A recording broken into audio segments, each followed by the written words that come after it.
container shipping versus RORO shipping. I'm trying to respond to Olalekon Fatoki. This is one of my subscribers on YouTube. He wants me to talk about this, and let's go. Container shipping, the do's, the don'ts, the similarities and the differences. And I think before you go into buying from any auction, either Copart, IAA or any other auction, the first thing on your mind should be your shipping. Do you want to use container or do you want to use RORO? And what is the meaning of RORO?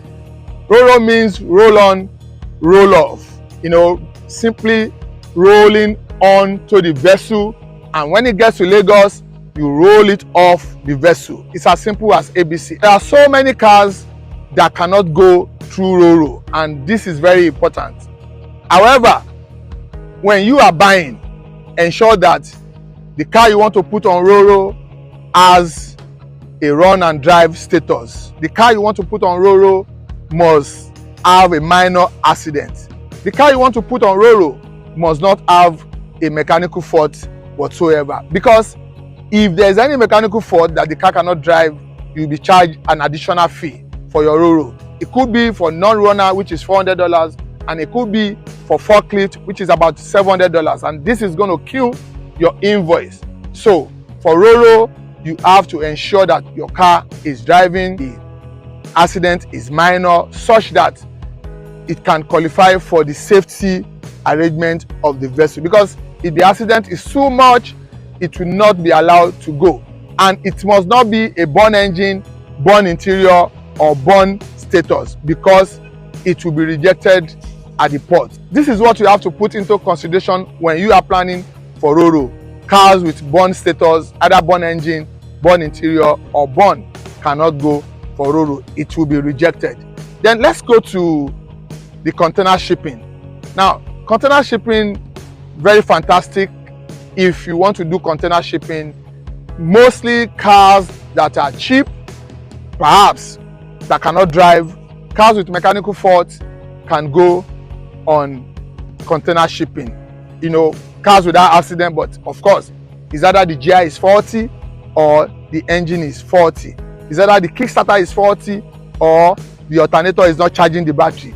All of these will be categorized under mechanical fault. It's better for you to carry this kind of car, you know, through the container, because if you do it through RORO, of course, it will attract the $700 or the $400 non-runner, $700 for the forklift. But the car may end up having an accident where they are pushing it into the vessel, or they are pushing it out of the vessel, or they are using forklift to carry it into the vessel, while they are using forklift to bring it out of the vessel. A car that is coming only with mechanical fault will end up with accident by the time it gets to Nigeria. So it is very important. And what are the similarities for RORO and container? Location is very important. If you are doing RORO, you must ensure that you are doing your vehicles in locations close to the seaport. And when you are doing container as well, you must ensure that your container is loading within the same area that you will gather other cars, because a 40-foot container takes 4 cars.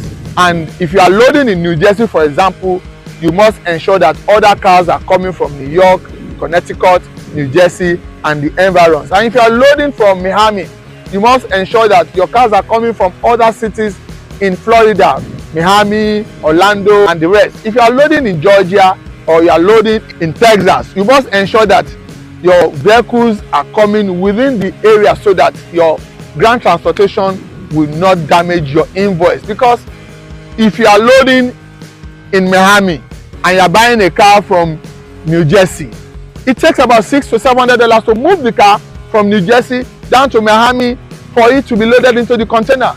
This is killing your invoice already. So location is the major similarities between RORO and container.